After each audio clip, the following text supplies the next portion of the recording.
नमस्कार दोस्तों, आप सभी का स्वागत है हमारे YouTube channel education for India में। आज हम आप लोगों को एनसीईआरटी क्लास 9th की क्षितिज भाग 1 जो पुस्तक है, उसका जो गद्य खंड है, उसका पहला लेसन दो बैलों की कथा, उसके सारांश के बारे में बताएंगे। इस वीडियो में हम दो बैलों की कथा के सारांश के बारे में बताएंगे। इसके बाद इसका अगला वीडियो होगा जिसमें दो बैलों की कथा का प्रश्न उत्तर रहेगा। तो पहले हम इसका सारांश समझ लेते हैं, क्योंकि कोई भी गद्य खंड हो चाहे पद्य खंड हो, जब हम उसके कहानी को पढ़ लेते हैं, समझ लेते हैं, उसका एक सार निकाल लेते हैं, उसके बाद हमें उसका प्रश्न उत्तर करने में बहुत ही आसानी होती है और अच्छे से समझ में भी आता है और वो लंबे समय तक हमें याद भी रहता है। तो इसीलिए हम आप लोगों के सामने अभी सारांश बताएंगे कि दो बैलों की कथा क्या है इस कहानी में। तो चलिए शुरू करते हैं दो बैलों की कथा का सारांश।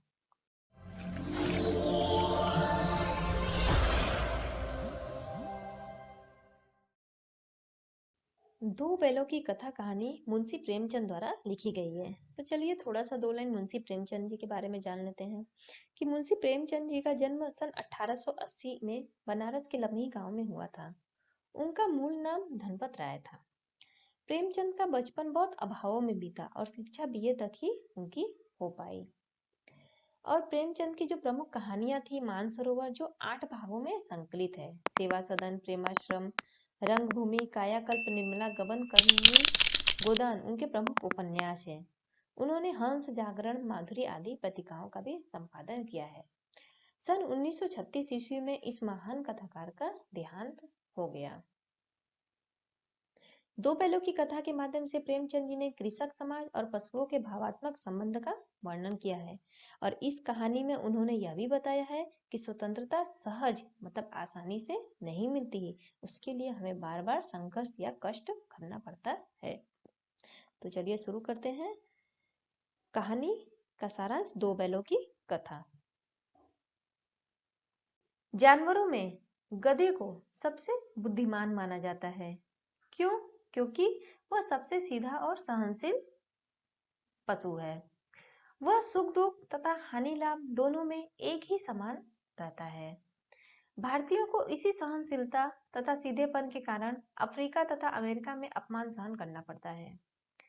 गधे से थोड़ा ही कम सीमा प्राणी है बैल।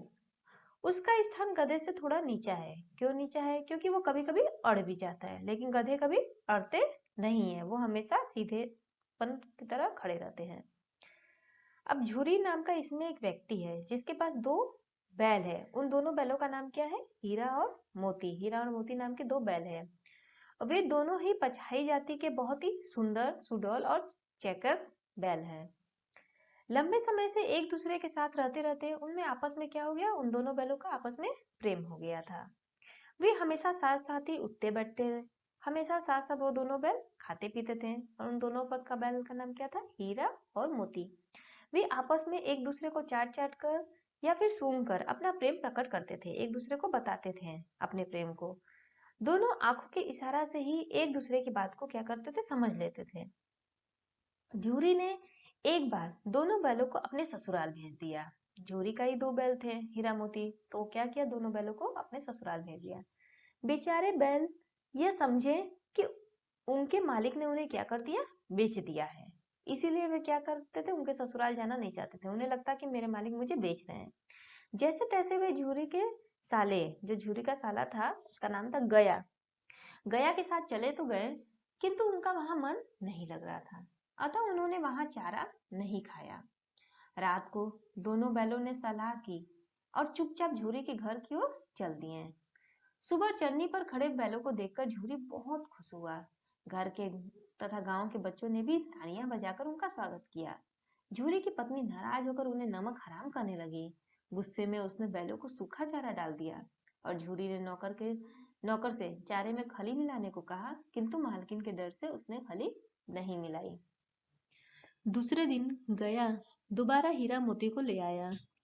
इस बार उसने उन्हें मोटी मोटी रस्सियों से बांध दिया तथा खाने को सूखा चारा डाल दिया। उन्होंने इसे अपना अपमान समझा और अगले दिन हल जोतने से मना कर दिया। मतलब हीरा और मोती ने क्या किया? उनको ये गया ने हीरा मोती को सूखा चारा दिया। दूसरे दिन ही वो क्या किए? गया गया झूरी के पास और वहां से दोनों बैलों को ले आए, क्योंकि वो दोनों वापस चले गए थे।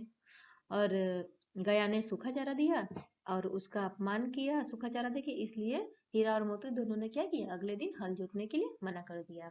तो गया ने क्या किया, जब वो मना कर दिया तो गया ने उसे डंडों से मारा और उन्होंने क्या किया, हल जोत जुआ सब तोड़ दिया और भाग गए, किंतु गले में लंबी लंबी रस्सियां थी, पकड़े गए।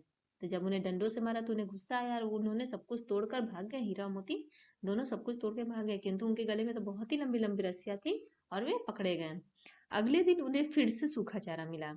अब क्या किया, गया ने क्या किया, हीरा मोती को दूसरे फिर से उसे उन्हें खाने के लिए सूखा चारा दिया।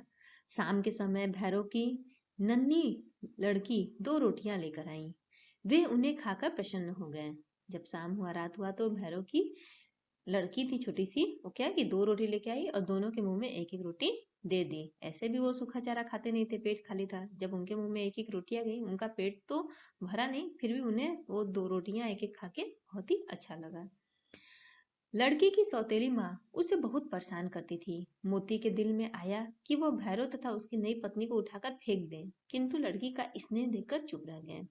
उन लोगों को तो गुस्सा था कि उन्हें बांध के रखे थे, सूखा चारा गिराते। तो दोनों आपस में बात करते हैं कि भैरव उसकी पत्नी को हम लोग क्या करेंगे, उठाकर फेंक देंगे। लेकिन बाद में उनको दया आ जाती है। क्यों दया आ जाती है, क्योंकि भैरव की जो बेटी रहती है वो उनको डेली 2 रोटी लाकर दोनों को खिलाती है, इसलिए उसका स्नेह देखकर दोनों क्या रह जाते हैं, चुप रह जाते हैं। हीरा और मोती दोनों चुप रह जाते हैं।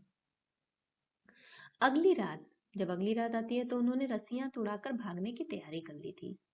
रस्सी को कमजोर करने के लिए वे उसे क्या करने लगे, चबाने लगे। पर उसी समय नन्ही लड़की आई जो उनको रोटियां देती थी। वो छोटी वाली लड़की आई और दोनों बैलों की रस्सियां खोल दी, किंतु फिर लड़की ने स्नेह में हीरा मोती नहीं भागे।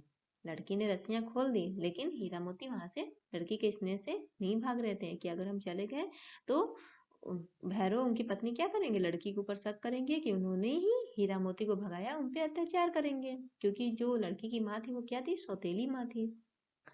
लेकिन लड़की क्या करने लगी, तभी शोर मचा दिया। तभी लड़की ने शोर मचा दिया कि फूफा वाले बैल भागे जा रहे हैं, ओ दादा भागो। लड़की की आवाज सुनकर हीरा मोती भाग खड़े हुए, भागने लगे। गया तथा गांव के अन्य लोगों ने क्या किया, पीछा किया। इससे दोनों रास्ता भटक गए। हीरा और मोती क्या कि भागते भागते दोनों रास्ता भटक गए और नए नए गांव पार करते हुए वे एक खेत के किनारे पहुंच गए। वो जो खेत था उसमें मटर की फसल थी। दोनों ने खूब मटर खाई, मस्ती में उछल कूद करने लगे। तभी अचानक एक सांड आ गया। दोनों डर गए, समझ में नहीं आ रहा था कि मुकाबला कैसे करें।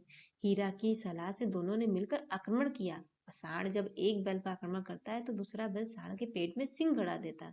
सांड दो दो शत्रुओं से लड़ने का आदी नहीं था, अतः बेदम होकर गिर पड़ा।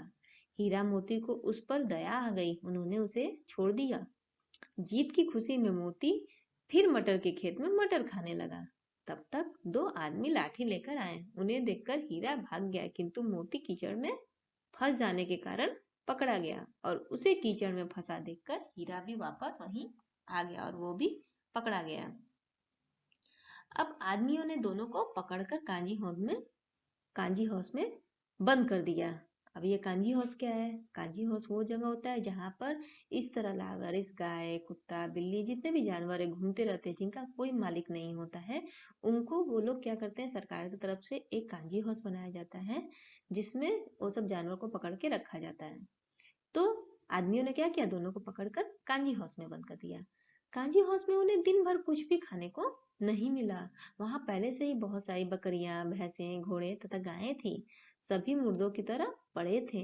भूख के मारे हीरा मोती ने दीवार की मिट्टी चाटनी शुरू कर दी। रात में हीरा के मन में विद्रोह की भावना उत्पन्न हुई। उसने सींगों से दीवार पर वार करके कुछ मिट्टी गिरा दी। जब वहां मिट्टी गिराई तो लालटेन लेकर चौकीदार आए और उनको कई डंडे मारे और मोटी रस्सी से बांध दिया। मोती ने उसे चिढ़ाया। हीरा ने उत्तर दिया कि यदि दीवार गिर जाती तो कई जानवर आजाद हो जाते। तो हीरा की बात सुनकर मोती को भी जोश आ गया और उसने बची हुई दीवार को गिरा दिया। सारे जानवर वहां से भाग गए, लेकिन गधे नहीं भागे। बोले भागने से क्या फायदा, फिर पकड़े जाएंगे। मोती ने उन्हें सींग मारकर भगा दिया। उन गधों को भी क्या किया, सींग मारकर भगा दिया। अब हीरा ने मोती को भाग जाने के लिए कहा, किंतु मोती हीरा को विपत्ति में अकेला छोड़कर नहीं भागा। सुबह होते ही कांजी हाउस में खलबली मच गई। उन्होंने मोती को बहुत मारा तथा मोटी मोटी रस्सियों से बांध दिया। हीरा मोती को कांजी हाउस में बंद हुए 1 सप्ताह हो गया था। उन्हें कुछ खाने के लिए मिलता नहीं। दिन में एक बार केवल पानी मिलता था। दोनों सूख कर एकदम ठठरी हो गए थे। एक दिन उन दोनों की नीलामी हुई। उनका कोई खरीदार नहीं था। अंत में एक कसाई ने क्या किया, उन दोनों बैलों को खरीद लिया, हीरा और मोती को। नीलाम होकर दोनों दढ़ियर कसाई के साथ चल दिए। दोनों जब नीलाम हो गए तो उस कसाई ने उन दोनों बैलों हीरा मोती को लेकर चल दिए। वे अपने भाग्य को कोस रहे थे। कसाई उन्हें भगा रहा था। रास्ते में उन्हें गाय बैलों का एक झुंड दिखाई दिया। सभी जानवर उछल-कूद कर रहे थे। हीरा मोती सोचने लगे कि ये कितने स्वार्थी हैं, इन्हें हमारी कोई चिंता नहीं है। अचानक हीरा मोती को लगा कि वे रास्ते उनके जाने पहचाने हैं। उनके कमजोर शरीर में फिर से जान आ गई। उन्होंने भागना शुरू कर दिया।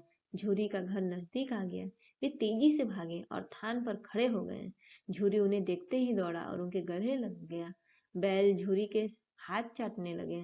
धड़ियल कसाई ने बैलों की रस्सियां पकड़ ली। झूरी ने कहा, ये बैल मेरे हैं। कसाई बोला, मैंने इन्हें नीलामी से खरीदा है। वे बैलों को जबरदस्ती लेकर चल दिया। मोती ने उस पर सींग चलाया और उसे भगाकर गांव से दूर कर दिया। झूरी ने नादों में खली, भूसा, चोकर और दाना भर दिया। दोनों मित्र खाने लगे और गांव में उत्साह छा गया। मालकिन ने भी आकर दोनों के माथे चूम लिए। तो ये था समरी सारांश 2 बैलों की कथा का। आशा करती हूँ कि आपको हमारा वीडियो बहुत अच्छा लगा होगा और समझ में आया होगा।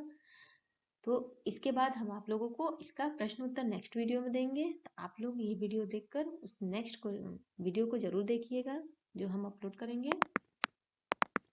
और यदि वीडियो अच्छा लगा तो वीडियो को लाइक कर लें, चैनल को सब्सक्राइब भी कर लें और साथ ही उस बेल आइकन पे भी क्लिक करें बगल में, जिससे आपको हर एक वीडियो का नोटिफिकेशन मिल सके। और यदि कोई क्वेरी हो, कुछ भी हो, तो आप मुझे कमेंट बॉक्स में से पूछ सकते हैं। हमारा वीडियो देखने के लिए बहुत बहुत धन्यवाद।